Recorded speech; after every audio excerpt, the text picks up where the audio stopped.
Mesurer l'usure des pneumatiques sur une flotte de véhicules n'est pas une mince affaire. Bon, donc bonjour à tous. On a choisi de commencer notre présentation par cet exemple-là, parce que c'est un exemple qui est assez fondateur chez Michelin, en tout cas dans la stratégie de développement de l'IoT chez Michelin. C'est un projet qui a commencé il y a quelques années, en 2012, et qui a été une pierre angulaire, ou disons un élément en tout cas central de la définition à la fois de la stratégie de l'IoT chez Michelin, la définition des nouveaux métiers du connecté et de l'IoT chez Michelin, et jusqu'à le développement donc, de disciplines à l'intérieur de notre organisation. Donc voilà ce que ça donne quand Michelin est fabricant de matériel. Depuis le début du projet, donc ça a commencé évidemment assez centré sur la technologie du capteur, sur la recherche de comment arriver à récupérer cette information d'usure de pneumatique, donc comme vous l'avez vu ici. Et très rapidement, les métiers qui étaient électroniques, logiciels embarqués, se sont recentrés autour d'une discipline qu'on retrouve dans d'autres entreprises et qui est relativement classique, mais qui était nouvelle chez Michelin, qui est l'activité de la discipline système. Et donc en fait, Michelin a compris au cours de ce projet-là, et assez rapidement dans les étapes de développement de ce projet-là, qu'il devait être un système spécialiste. Donc on a aujourd'hui à mes côtés Denis Martin, qui est un des représentants de cette discipline chez Michelin, qui est architecte système. Il fait partie du département de recherche avancée chez nous, dans lequel ce type de produit a pu voir le jour ces dernières années. Une fois qu'on a posé les bases donc, de la solution système, de la réponse aux besoins business, avec un équilibre entre du matériel, de l'informatique embarquée et puis du traitement sur des serveurs, il a fallu produire de la valeur, analyser, apprendre sur toute cette masse de données qu'on allait récupérer du terrain. Donc on a à nouveau des métiers qui sont créés chez Michelin, qui se rapprochaient parfois de ce qu'on pourrait trouver chez nous, qui est le métier de data scientist, data analyst. Et donc on a Thomas Serre qui est à mes côtés également aujourd'hui, qui est tech lead et qui est un représentant de cette data science chez Michelin basée sur l'IoT. Ensuite, donc une fois qu'on a la partie création, conception jusqu'au design du matériel et de la solution technique bout à bout, une fois qu'on sait le type d'analyse et la production de valeur qu'on va vouloir faire, il faut proposer un hébergement pour cette masse de données et un hébergement pour ces propositions de valeur, mettre à disposition sur les services aux clients chez Michelin. Et donc c'est là où j'entre en scène. Je suis product owner moi d'une plateforme qui est un genre de data lake, pour employer les mots à la mode, dont l'objectif ça va être justement d'héberger, de collecter chez Michelin toutes les sources de données autour de l'usage du pneumatique et de la performance du pneumatique pour la construction de services aux clients, qui est une branche dans laquelle Michelin est en train de se développer, en plus de sa branche historique de vente de produits pneumatiques. Je passe la main à Denis. Super, merci. Du coup, vous avez vu dans la vidéo des véhicules, des pneus, derrière un utilisateur qui souhaite simplifier ses opérations de maintenance relatives à son parc pneu. En gros, en questionnant les différents utilisateurs, on avait deux sujets qui ressortaient tout le temps. Les gens voulaient des insights up-to-date. Ils voulaient que ça soit la dernière info avec les dernières mesures. Quand le camion est passé sur le système, ils voulaient tout de suite voir l'impact que ça avait sur l'état de son parc. Et ils voulaient avoir des résultats disponibles. Quand ils se connectent, ils ne souhaitaient pas attendre la génération d'un rapport, même attendre quelques minutes. Ce n'était pas très intéressant. Ils voulaient, à la connexion, directement, instantanément, avoir la bonne image depuis son browser web. Ça, c'était pour les besoins des clients. De notre côté, avec l'équipe, on souhaitait avoir une plateforme qui soit performante, qui soit capable de traiter des volumes relativement importants. Par exemple, aujourd'hui, chez Michelin, on a plus de 300 000 véhicules en Europe qui sont sous contrat, pour lesquels on va gérer leur maintenance. Donc 300 000 véhicules qui vont rouler sur des capteurs, qui vont envoyer de la donnée, ça commence à générer des volumes. On voulait qu'en interne, cette plateforme soit ouverte à tous, et notamment aux différentes personnes qui font de la data science dans leur métier, dans leur département. J'imagine dans vos entreprises que c'est un peu comme chez nous, il y a pas mal de gens qui traitent des données avec de petits volumes dans des tableaux Excel et qui arrivent à générer quand même des choses relativement intéressantes.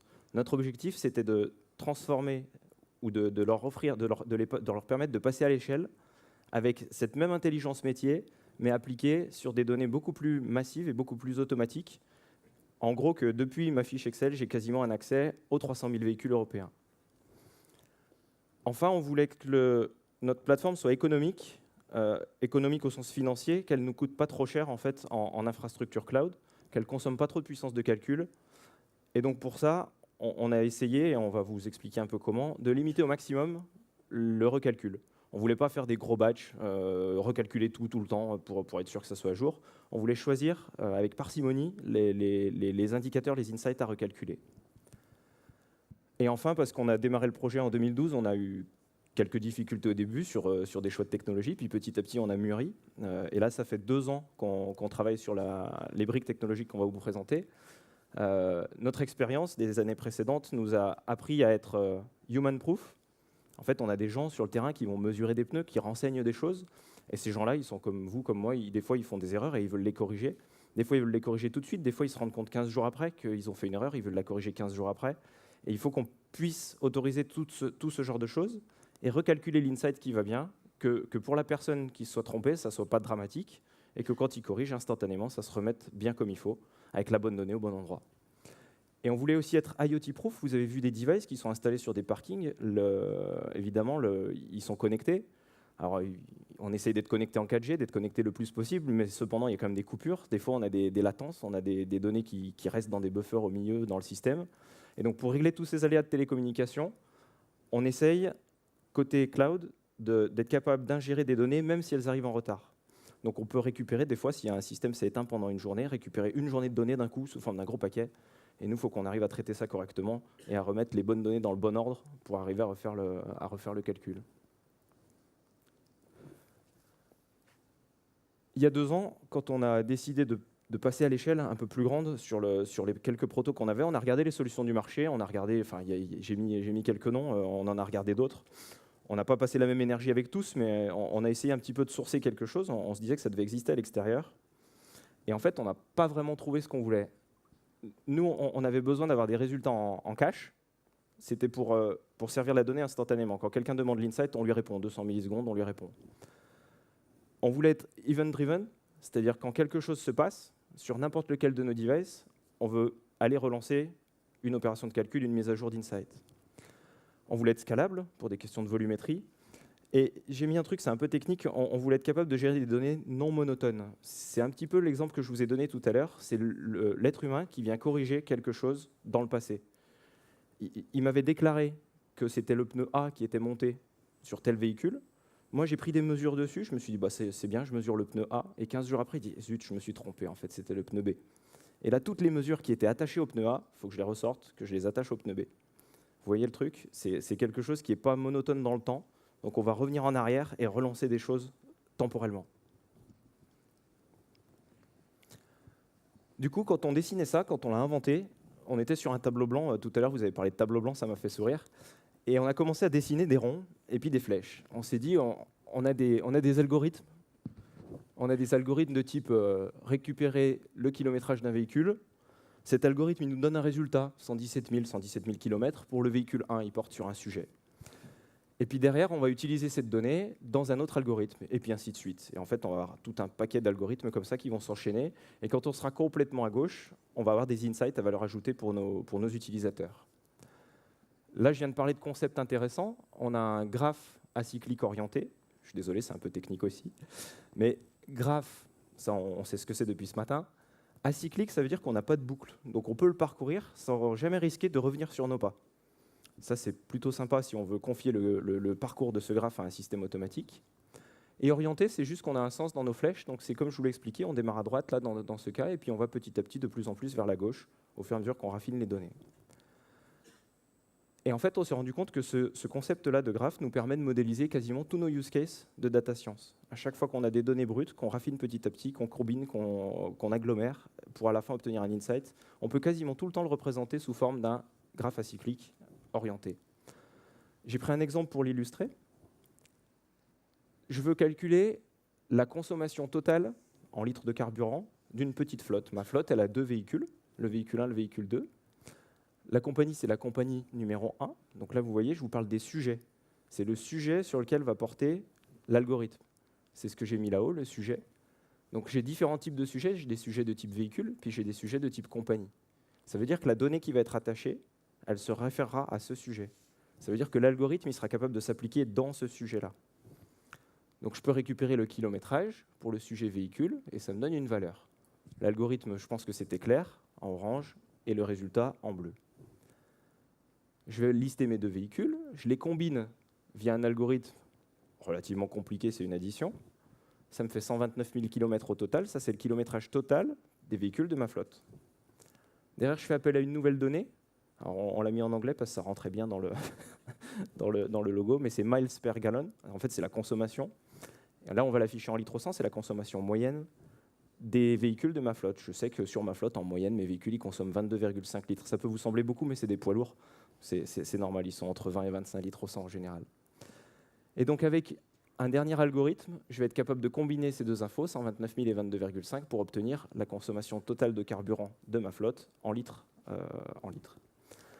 Exprimé sous une forme un peu plus mathématique, on a ça en fait. On a la conso totale qui est égale à la conso moyenne fois le véhicule 1 plus le kilométrage du véhicule 1, excusez-moi, plus le kilométrage du véhicule 2.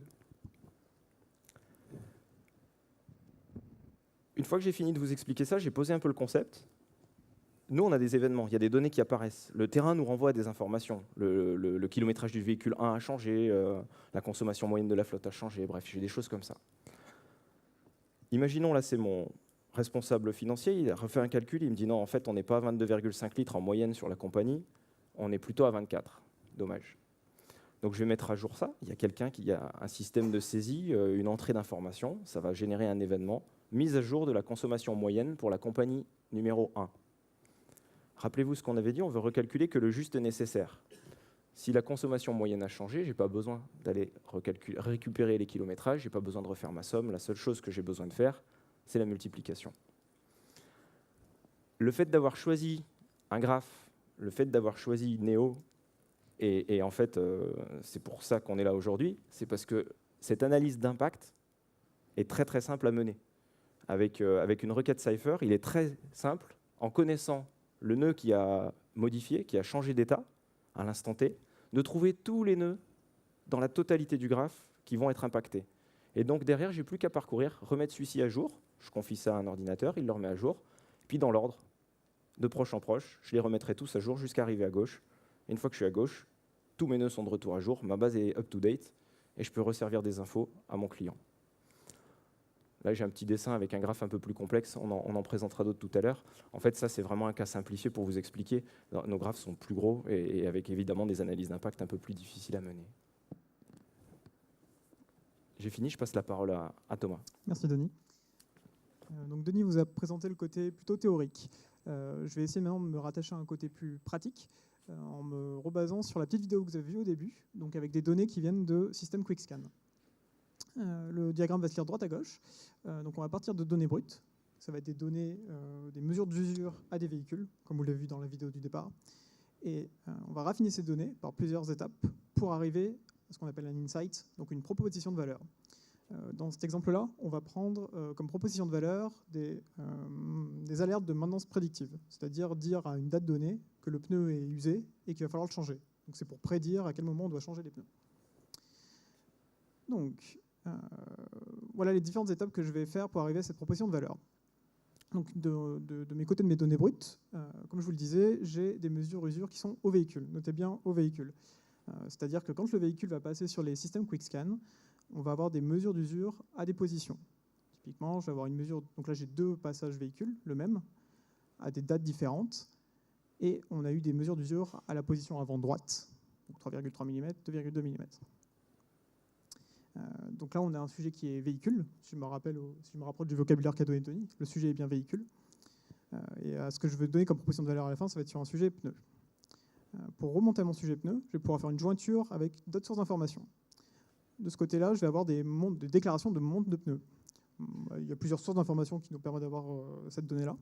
La plupart sont des déclarations humaines. Donc les humains viennent dire tel individu pneu est monté sur mon véhicule. Donc là, j'ai un exemple de déclaration. Donc un individu primacy 2, donc c'est un individu qui est monté sur le véhicule qui est passé au-dessus. En combinant ces deux informations, je vais pouvoir avoir les mesures d'usure sur mon sujet pneu, sur mon individu pneu. Donc typiquement sur mon primacy 2. Avec ça, on n'arrive pas encore à la proposition de valeur. Je ne suis pas capable de dire quand est-ce que je vais devoir vraiment démonter mon pneu. Donc nous, à Michelin, on a une bonne connaissance de l'usure de pneus, c'est notre métier. On a des modèles qui vont nous permettre de prédire, en fonction des différentes mesures, une date où le pneu sera complètement usé, il devra être démonté. Une fois toutes ces étapes franchies, on a notre valeur des dates de démonte. Bon, ça c'est pour voilà ce qu'on veut modéliser dans la théorie que vous a présentée Denis. Pour vous montrer comment on va procéder, je vais prendre l'exemple de l'étape mesure-usure sur le pneu et je vais le faire rentrer dans notre modèle graphe. Donc pour modéliser cette étape, il va falloir que je définisse 3 choses. Il va falloir que je définisse mon résultat, ma méthode de calcul et mon sujet. Bon, s'il y a des développeurs dans la salle, ça va être des classes à définir. Donc le résultat, on va l'appeler scientific result. Concrètement, ça sera un nom et un format de données. Donc là, le nom, il est assez simple, ça va être les mesures d'usure sur le pneu. Et le format de données, ça va être la liste de mesures. Donc les mesures d'usure du pneu à des tas de données. On va avoir une méthode qui permet de calculer, de déterminer ces listes de mesures d'usure. Ce qu'elle va faire, c'est qu'elle va faire la jointure entre les déclarations de monte d'une part et les passages véhicules, donc les mesures qui ont été faites sur les véhicules quand ils sont passés sur les systèmes QuickScan. Il me faut un sujet, donc là ça va être un type d'asset, en l'occurrence ça va être un pneu, ça pourrait être un véhicule, une compagnie, etc. Là pour mon exemple ça sera un pneu. Ça, quand je vais l'écrire, ça va être générique, c'est-à-dire que ça va être valide pour tous les pneus. Tous les pneus auront la même méthode et le même format de données à produire. Je peux l'instancier pour le pneu que je vous ai montré précédemment, donc mon pneu Primacy 2. Donc la méthode sera la jointure, et dedans, je vais retrouver mes listes de mesures que vous avez vues sur la diapo d'avant. Donc ça, c'était pour un exemple précis sur une étape de ma transformation de données, de mon raffinage de données. Si j'applique la même méthode de modélisation de mon graphe, je vais arriver à un nœud par étape de raffinage. Chaque étape, elle va avoir des dépendances. Donc, comme je vous l'ai dit, là, pour les mesures d'usure, on va avoir besoin des informations de monte et des informations de mesure d'usure sur le véhicule. Ce que vous pouvez noter, c'est que je représente différemment la relation entre mesure d'usure sur pneu et mesure d'usure sur véhicule. Pourquoi je fais ça? Parce que chacun de mes nœuds ici, il a un sujet qui est de type pneu, et ce nœud-là, il a un sujet de type véhicule. Je reviendrai plus tard pourquoi je fais bien cette distinction sur la relation différente entre les deux. Okay. Donc voilà pour la modélisation. Donc j'ai écrit mes classes, j'ai défini mes algorithmes. Maintenant concrètement, comment je fais pour aller construire mes données, calculer mes données et les récupérer par la suite?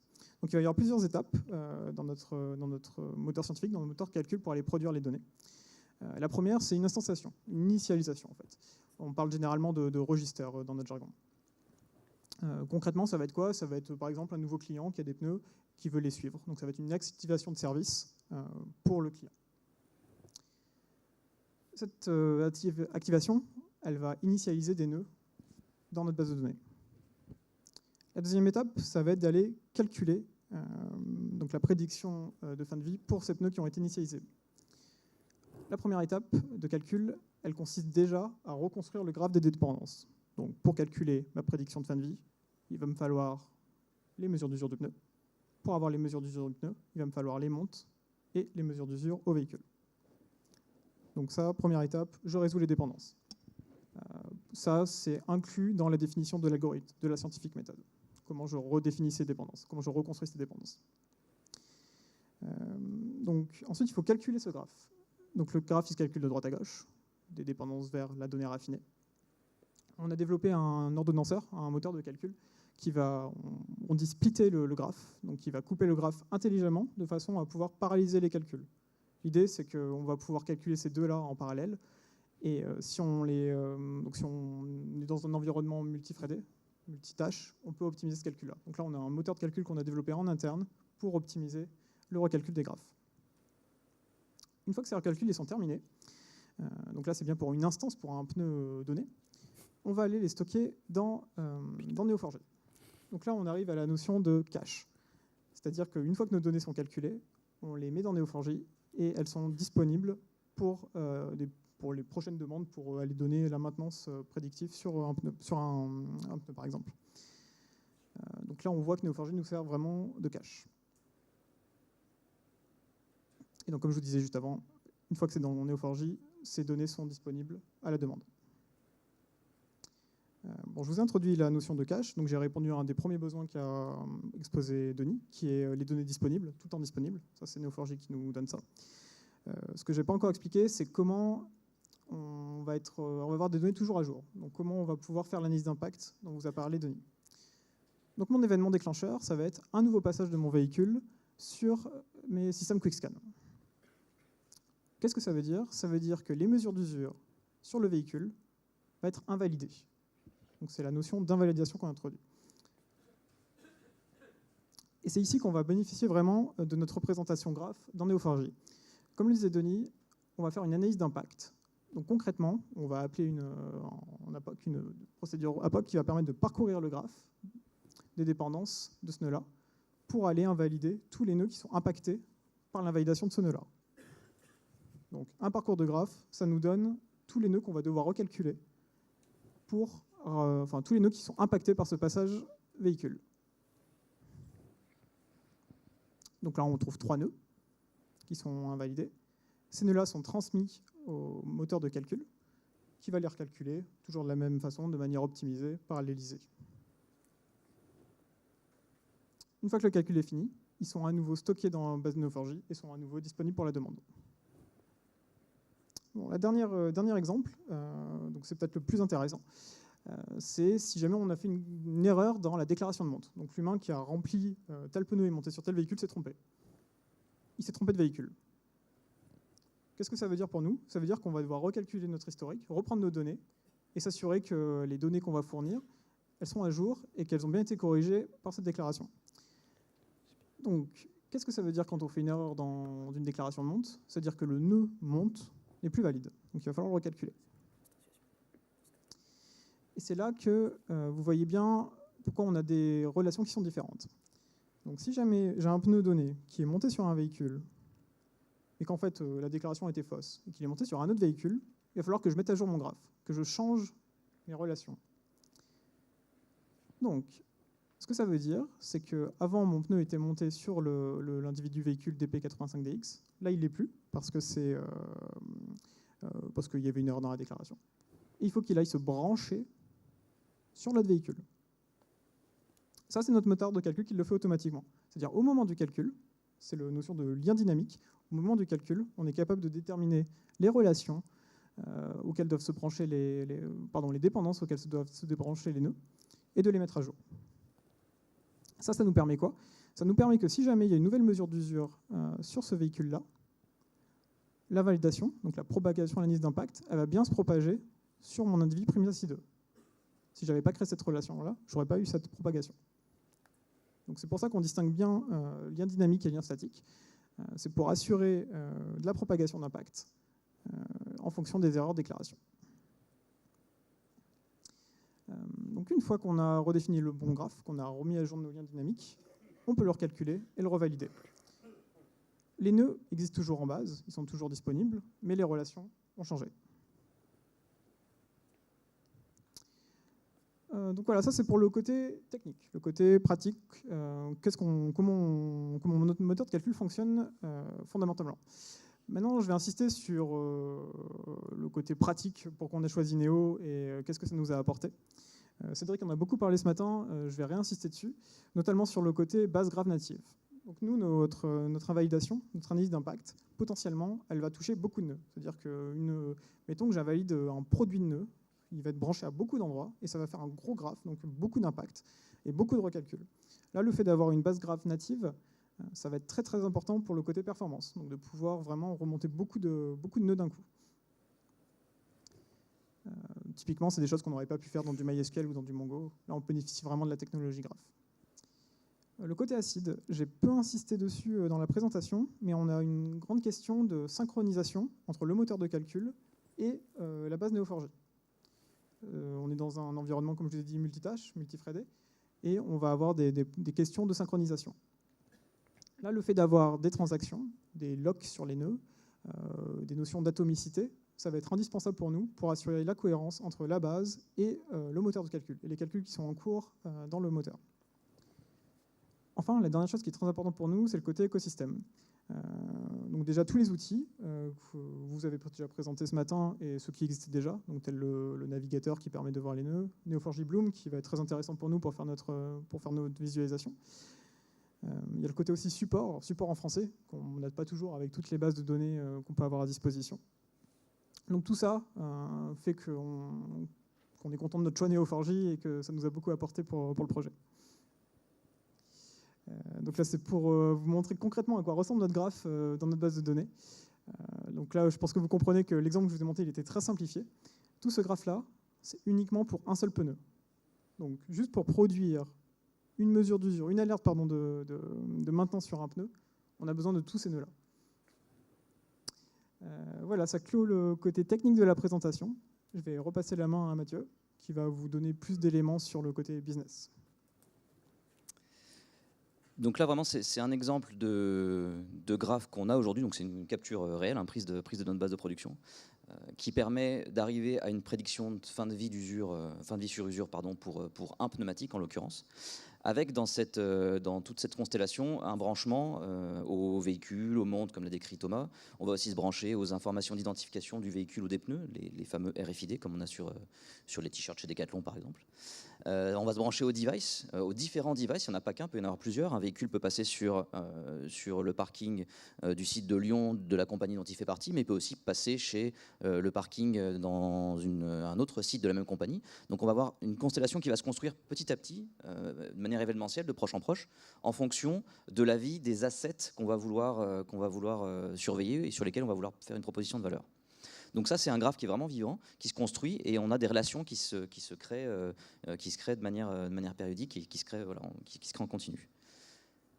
Je vais parler un peu de volumétrie maintenant. Donc on vous a expliqué, on vous a présenté comme fil conducteur le cas QuickScan qui est là pour faire de la prédiction de fin de vie basée sur l'usure pneumatique. Chez Michelin et dans le service au client, c'est pas le seul device qu'on a aujourd'hui, c'est pas la seule proposition de valeur qu'on a aujourd'hui, bien sûr, il y en a d'autres. Et donc la plateforme qui permet d'héberger tout ça collecte aujourd'hui et gère aujourd'hui un certain nombre d'assets. On commence à en avoir une petite quantité. On n'en est pas à parler de big data, je ne me permettrai pas de faire ce raccourci dans cette salle, mais on commence à avoir une certaine quantité de données. Donc on a à peu près 11 millions de pneus et de véhicules qui sont connectés dans cette base-là. Ça arrive des usines qui produisent les pneumatiques, quand elles les produisent, qui viennent nous envoyer les fiches de naissance. Ça peut arriver des compagnies clients sur lesquelles nos account managers, les gens qui sont sur le terrain, les forces de vente, vont aller collecter les informations de pneus et de véhicules qui sont dans les flottes. Et puis ensuite, on a plein de devices qui sont déployés sur le terrain. On a des QuickScan, on en a quelques-unes, et puis on commence à avoir d'autres capteurs qui sont là pour apporter d'autres types d'informations. On va retrouver des compteurs kilométriques, dont l'objectif, c'est de mesurer la distance parcourue par des véhicules. Donc c'est très utile pour améliorer la précision des prédictions de fin de vie. Et donc c'est très utile pour améliorer la précision de la prédiction des opérations de maintenance. Donc ça, c'est utilisé par des équipes internes Michelin pour vendre du service de maintenance prédictive et donc pour optimiser la façon dont on vend du service de maintenance à des clients de type poids lourd. Et on a aussi tout un panel sur la mesure de pression, sur des mesures d'accélération pour divers projets et divers buts. Donc on commence à voir aujourd'hui, on a 215 millions de mesures unitaires qu'on appelle chez nous des observations qui ont été ingérées dans la plateforme. Et on se dirige en 2019 avec la prolifération des devices sur le terrain pour se rapprocher du milliard d'observations. Évidemment, la tendance est exponentielle. Ensuite, en termes de graphes, pour revenir au sujet de la journée d'aujourd'hui, dans Neo4j, on a 22 millions de nœuds de calcul, donc qui servent à faire diverses productions de valeur. Et on s'achemine petit à petit vers une trentaine de millions d'ici la fin de l'année. Et à nouveau, ça va augmenter avec les usages, avec le type de proposition de valeur qu'on sera amené à faire. Ce qu'on vous a présenté, c'était très axé analyse, science, la partie data science, la partie je pars de données brutes et je vais aller construire l'insight en sortie de tout ça. Évidemment, ça s'inscrit dans un écosystème qui est plus large. Le moteur scientifique, donc c'est la boîte bleue qui est représentée ici, les algorithmes d'agrégation, de jointure, de prédiction de fin de vie, de projection. C'est ce qu'on va avoir dans les boîtes grises qui sont ici. Et ce système-là est inscrit dans une plateforme plus large. La plateforme, elle s'appelle TIM, comme Tire Information Management. Et donc chez Michelin, c'est le data lake qui a été monté pour tout ce qui est proposition de service aux clients et pour tout ce qui est collection de données qui ont trait à l'usage des pneumatiques et des véhicules. Dans cette plateforme, on va retrouver une grosse partie ingestion de données, capture. Donc l'objectif, c'est d'avoir un système le plus versatile possible sur lequel on va pouvoir aller rajouter des nouveaux capteurs sur le terrain, des capteurs qui seront soit des capteurs fabriqués par Michelin, comme la QuickScan, ou des capteurs qu'on va trouver sur étagère, mais qu'on va avoir envie de connecter le plus simplement possible dans notre environnement et dans notre base. Donc on a toute une partie sur l'ingestion de données et sur du platforming pour faciliter l'ingestion de nouvelles données. On va retrouver ensuite un volet toujours dans la gestion de données qui est les référentiels, qui est essentiel en fin de compte quand on veut faire la data science basée sur des grandes volumétries de données. Il faut qu'on parle des mêmes choses, il faut qu'on parle des mêmes modèles de pneus, il faut qu'on parle des mêmes pneus, il faut qu'on parle des mêmes véhicules, des mêmes modèles de véhicules. Il faut qu'on ait un vocabulaire commun, il faut qu'on ait des identifiants communs pour qu'on puisse faire des corrélations, aller rapprocher des données d'un monde et de l'autre. Donc c'est une partie qui est assez essentielle et qui fait partie donc, de ce qu'on héberge dans notre data lake. Et puis ensuite, tout au bout de la chaîne, donc on en parlait tout à l'heure, ça va être les insights. Au final, c'est ça qu'on va proposer à notre client. Et donc le data lake, lui, son objectif, ça va être de construire les nouvelles briques d'analyse au milieu, d'aller ingérer les nouvelles données qui permettent de faire de l'analyse et de produire pour nos clients ou nos utilisateurs internes les insights de demain qui permettront de vendre du service et de progresser de ce côté-là. Donc, comme je le disais, on a une grande pluralité de sources de données. On parle beaucoup de services aux clients. En fin de compte, c'est pas que ça. Aujourd'hui, chez Michelin, on a aussi un grand focus qui est mis sur l'amélioration de nos process internes et en particulier sur l'amélioration de la logistique. Et donc, tout ce volet IoT et Data Lake et commence à être utilisé énormément dans des usines de production de pneumatiques, dans des magasins de logistique, de distribution de pneus, pour améliorer notre supply chain, donc nos processus de fabrication et de vente de pneumatiques. Et donc tout ça se retrouve aujourd'hui dans cette grosse base qui est TIM. En quelques images, quelques logos, et ce sera la conclusion de la présentation. Donc aujourd'hui, on est pas mal axé sur la maintenance prédictive. C'est une proposition de valeur qui est assez forte chez Michelin, qui est assez facilement, ou en tout cas qui est assez intéressante pour la plupart de nos clients. Donc on est très axé sur cette maintenance prédictive. On en est aux prémices, hein. On a des débuts d'analyse, des débuts de prévision. On a tout un panel, tout un domaine à explorer encore de ce côté-là pour améliorer nos prédictions. Ensuite, on a une grande partie de traçabilité. Alors, ça ne se voit pas trop dans le monde du tourisme, dans le monde des véhicules légers comme pour vous et moi. En revanche, dans le monde du génie civil ou dans le monde du poids lourd, la traçabilité des pneus est une activité qui est essentielle et qui repose aujourd'hui en partie sur TIM. Parce que le pneu a plusieurs vies. Le pneu, il est fabriqué en usine une première fois. Sur une voiture légère de tourisme, une fois qu'il est arrivé usé jusqu'à l'os, on le jette. Il est recyclé. Et en revanche, en poids lourd, on peut reprendre le pneu et lui donner une seconde vie, voire une troisième vie, voire même une quatrième vie parfois. Et donc la traçabilité des pneumatiques, c'est quelque chose qui devient essentiel pour les usines, mais aussi pour les clients. On a certains clients dans le poids lourd qui, par exemple, nous disent « Attendez, moi, mes pneumatiques que je vous ai donnés, que je vous ai rendus pour que vous leur donniez une deuxième vie, j'en ai fait particulièrement soin. Et j'aimerais pas qu'ils soient mélangés avec les pneus de mon concurrent, qui lui, pour le coup, quand je sais que quand il se sert de ses remorques ou de ses poids lourds, il ne fait pas aussi attention que moi. Donc j'aimerais être certain, j'aimerais avoir la preuve que le pneu que vous allez me relivrer en sortie de cette opération qu'on appelle un rechappage ou des opérations de seconde vie, j'aimerais être certain que c'est bien le mien auquel j'ai fait particulièrement attention. Donc c'est une activité qui est aussi intéressante pour certains de nos clients. Et puis enfin on a tout un panel sur le suivi du kilométrage. Alors ça a l'air de rien comme ça, mais il faut savoir que Michelin, dans le monde du service au client, fait depuis entre 40 et 50 ans, vendait déjà du service en marge de la vente de pneumatiques, en particulier aux flottes de poids lourds, qui était un service de location de pneus au kilomètre. Donc au lieu d'avoir des clients, typiquement des opérateurs de flotte, qui achètent un lot de pneumatiques pour équiper leur poids lourd et qui vont ensuite faire la maintenance, venir les changer, venir les suivre, savoir à quel moment il faut les changer pour que ce soit le plus optimal et pour que d'un point de vue économique, ils utilisent le maximum de leurs produits.